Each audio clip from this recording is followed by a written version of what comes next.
Tonight on Q2, the heat is not on high. Do expect the heat, especially since we're working with Parks and Rec for so long. It's kind of expected, but definitely taking it in as much as I can. A more mild summer spelling good news for outdoor enthusiasts, I'll explain. Plus, speeding up the bear tubes in a slingshot.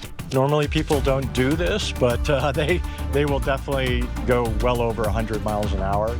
An alternative experience is now available on one of Montana's most scenic drives. But first, bars helping bars. With my livelihood and business being a dive bar, it kind of hits closer to home. The Tavern Association joining forces across Montana as they look to give back to Anaconda's Owl Bar. The MTN 530 News starts right now. From Montana's news leader, this is the MTN 530 News. Good evening. Thanks for joining us tonight. I'm Andrea Lutz. A Montana bar turned crime scene. 4 lives lost and a suspected killer still on the run. The mass shooting at the Owl Bar in Anaconda has rocked communities across the state, especially those who know just how fast tragedy can strike. Now, as Vanessa Willardson reports, bar owners, including some in Billings, are rallying to help. This is stuff you hear about in big cities, not in places like Anaconda, Montana. It started as a call to action from High Tide Casino and bar owner Rachel Dealer.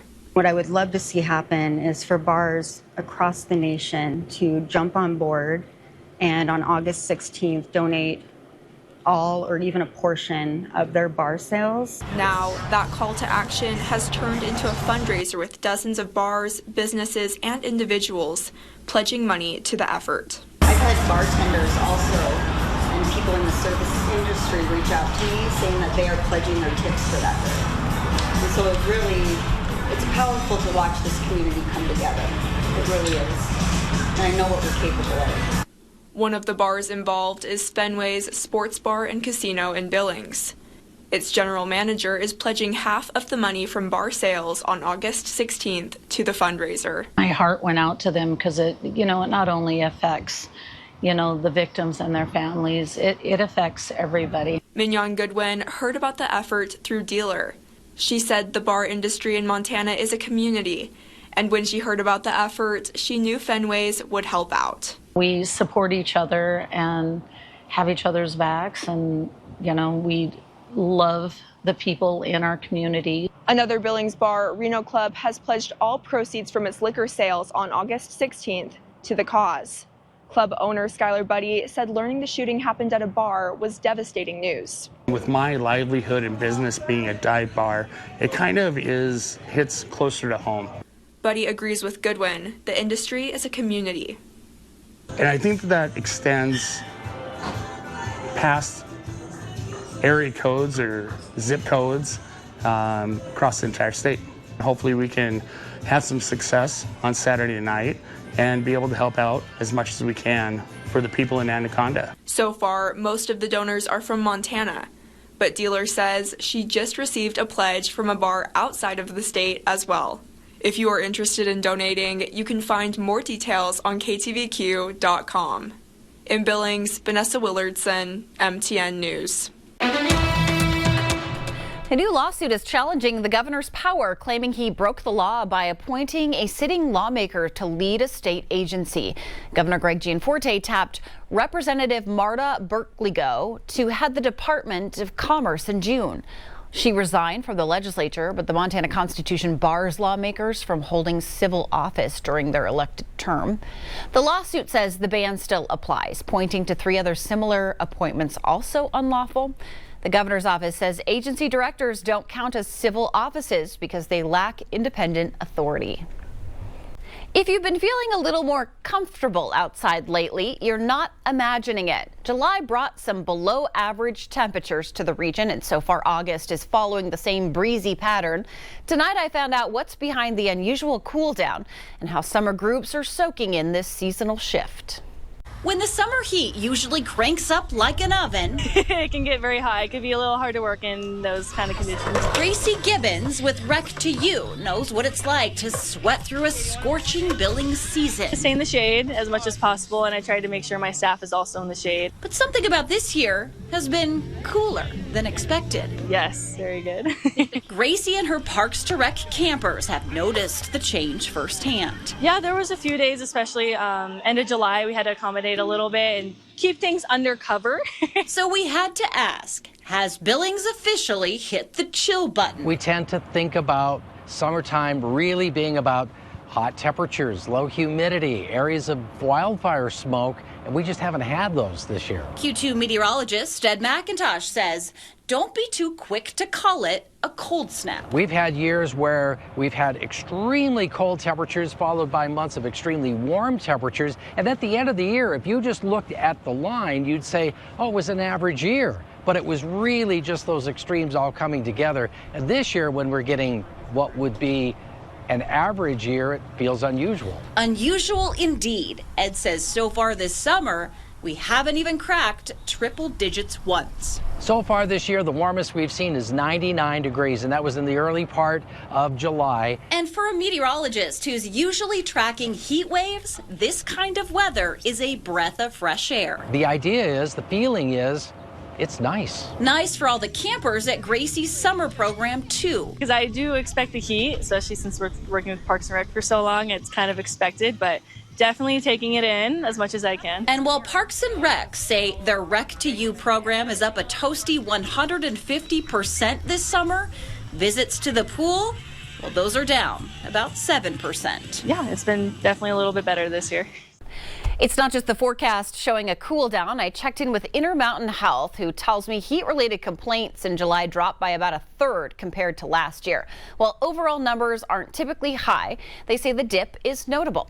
Health experts still urge folks to stay hydrated and watch for signs of heat-related illness, even with this milder summer.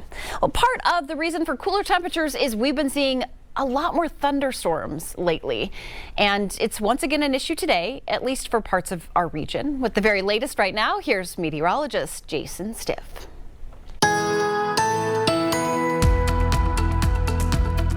And more of that cooling, stormy weather is already on our doorstep. Yet another severe thunderstorm warning, and this one involves the Billings area. This lasts until 6 o'clock. We already have thunderstorms from north of Roundup, southward all the way toward Billings, but it's mainly west of Billings right now. But this storm cell in particular is moving to the east at 40 miles an hour. We've already had reports of golf ball-sized hail and molt to the west-northwest of Billings. Now, most of this storm is going to stay north of the city, but a lot of dangerous lightning heading closer to Klein as well as Shepherd and Huntley over the next 30 to 45 minutes. So please keep that in mind. Stay safe. Also more thunderstorms in Garfield County too. Our forecast coming up in just a few minutes. Montana is facing a doctor shortage, short by as much as 86,000 of them in the next decade. Montana sits in a healthcare desert with many primary care providers inaccessible. However, Rocky Vista University looking to change that. Student doctors have started their rotations. 29 of 72 of them are staying right here in Montana. And for one student passionate about providing care to rural communities, he says it's more important than ever to serve the underserved. Really trying to be able to get all of our patients the health care that they need, just so they can stay healthy out on the farm or out on the ranch. A new study out of Washington State says Montana is also the highest percentage of doctors over the age of 55 in rural areas, which is why recruiting young doctors is so important.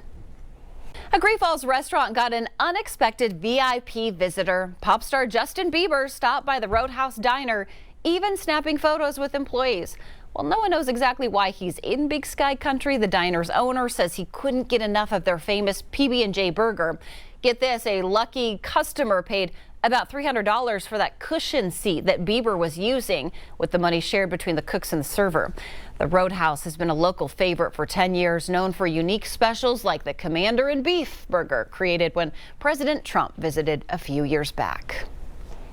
Too many kids in Montana are going to school hungry, but a local nonprofit is fighting to change that. Cole's Pantry, which provides weekend food to students in need, just received a big boost out of more than 600 nominations.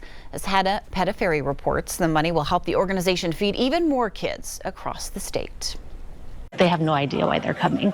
A calm morning quickly turned into shocking surprise for Lindsay Furster and Carol Brumfield.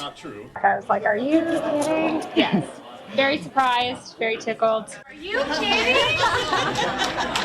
That was Lindsay and Carol's reaction after receiving a $25,000 check from First Interstate Bank. This is the culmination of the 2025 Believe in Local program.